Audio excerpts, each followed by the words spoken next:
Left పిడివాదాన్ని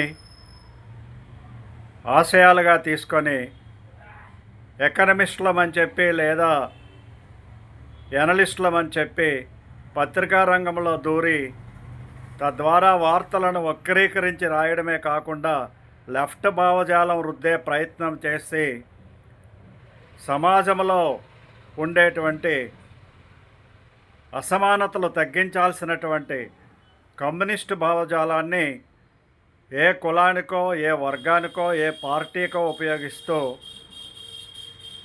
వాళ్ళు చేసేటువంటి పనే దేశానికి చాలా మంచిది అని భావనలో ఉండి బ్రతుకుతునేటువంటి చాలామంది ఎనలిస్టులు ఎవరైతే ఉన్నారో వాళ్ళు ఇప్పటికీ కూడా మారట్లేదు.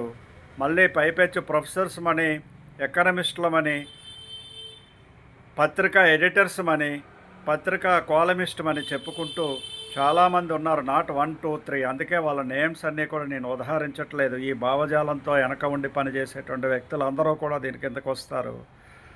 ఇప్పటికే కూడా 5 రాష్ట్రాల ఎన్నికలు ప్రకటించిన వెంటనే వచ్చినటువంటి అక్కడ ఉన్నటువంటి పరిస్థితులను పక్కన పెట్టి వచ్చినటువంటి ఏదైతే ఉన్నాయో ఎస్టిమేషన్స్, ఎలక్షన్ విన్నింగ్ ఎస్టిమేషన్స్ ఏవైతే ఉన్నాయో వాటినన్నిటినీ కూడా పక్కన పెట్టి తమ యొక్క వితండవాదాన్ని చొప్పించి వ్యతిరేక హేట్రెడ్నెస్ బీజేపీ పైన మిగతా జాతీయవాద పార్టీలపైన ఉండేటువంటి హేట్రెడ్నెస్ని బయట పెడుతూ ఈ రాష్ట్రంలో రాదు, ఆ రాష్ట్రంలో రాదు, ఈ రాష్ట్రంలో రాదు, 5 రాష్ట్రాల్లో రాదు, ఈ ప్రచారం చేసేటువంటి పనిలో నిమగ్నమై ఉండేటువంటి వ్యక్తులకు నేను ఒక విన్నపం చేస్తున్నాను. అక్కడ ఉండేటువంటి గ్రౌండ్ లెవెల్ గ్రౌండ్ జీరో నుండి కనుక వెళ్ళి స్టడీ చేసినట్లయితే మీకు అవగతం అవుతుంది. అందరూ అక్కడికి వెళ్ళి స్టడీ చేయలేరు కాబట్టి మీ ఊహకు అందనటువంటి విషయం కాదు. మారుతున్నటువంటి పరిస్థితులు చాలా విపరీతంగా స్పీడ్గా మారుతూ ఉన్నాయి. వాటిని అవగాహన చేసుకొనైనా సరే మీరు విశ్లేషణ చేయొచ్చు, కానీ అది చేయట్లేదు మీరు. ఇప్పుడు ఉండేటువంటి తమిళనాడు పరిస్థితుల్లో యాంటీ ఎన్కంబరెన్స్ అనేటువంటి చాలా విపరీతంగా ఉంది.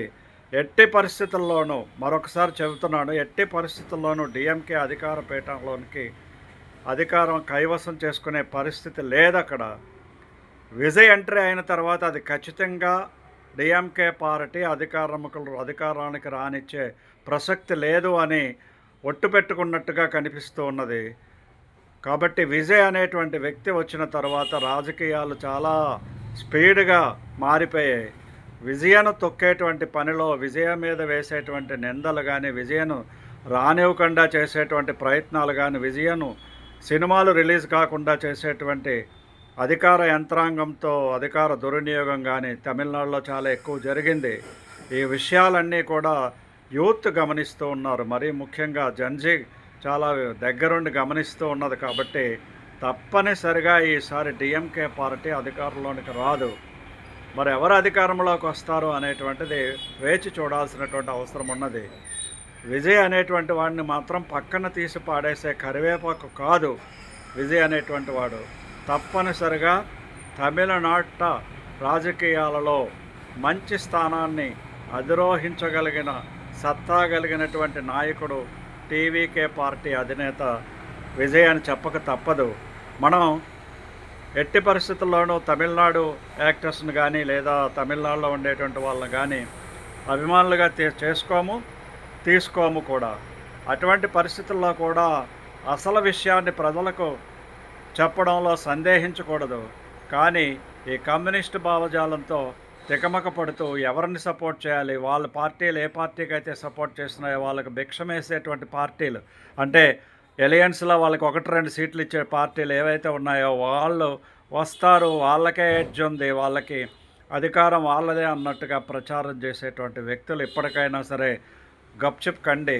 తప్పనిసరిగా రాబోతున్న కాలంలో మీరు చూస్తారు తమిళనాట